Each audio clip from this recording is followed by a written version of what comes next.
Hello, I'm State Representative John Kavanagh, and welcome to another edition of Kavanagh's Corner, my weekly constituent update on what I've been up to here at the Arizona Legislature. And this episode is for the week of April 4th, 2022. The good news is that two of my bills have passed out of both chambers and are being sent up to the governor, hopefully for signature. The first bill is an humane animal welfare bill.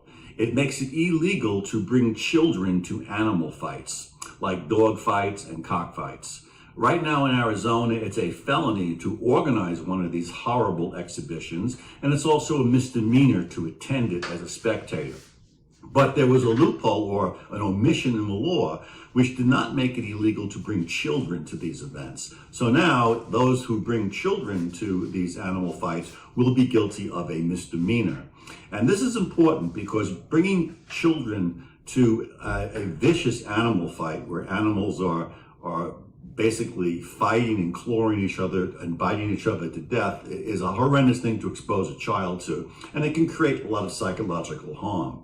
But in addition to that, another problem with bringing children to these animal fights is that it desensitizes them to the horror. In a sense, it grooms them to be future spectators or even organizers of these horrible events.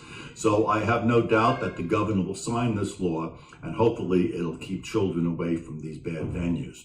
The second bill that has been sent to the governor's office is a bill which would allow those people whose homes are not in their personal names or in the names of family trusts, but are in the names of LLCs, but who still live in those homes as their residences, to recover compensation from the Registrar of Contractors Recovery Fund.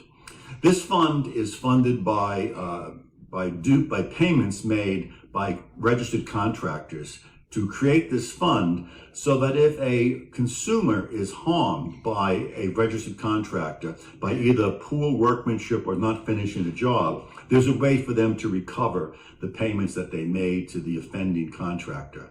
A constituent discovered that because his home was in an LLC, even though he lived there, he was limited in how often he could recover for aggrieved contract performance. So I simply changed the law and made it retroactive, and in about 90 days he'll be able to get the money that's due him as part of my constituent services. So that's this week's edition of Kavanaugh's Corner. I have many more bills going through the system, and I'll be updating you each week on Kavanaugh's Corner. So again, State Representative John Kavanagh, and I'll talk to you next week.